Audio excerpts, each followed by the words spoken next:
સ્વર્ગની પરીઓ પણ શરમાય, જોજે કોઈની નજરે લાગી ના જાય.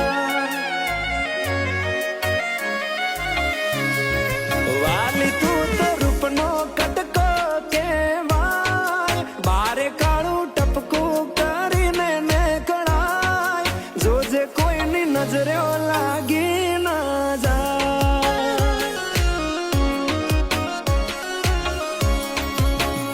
હો આવું રૂપ મેં તો પહેલી વાર જોયું, તને જોઈ તારા પર મન મારું મોયું, તને જોઈ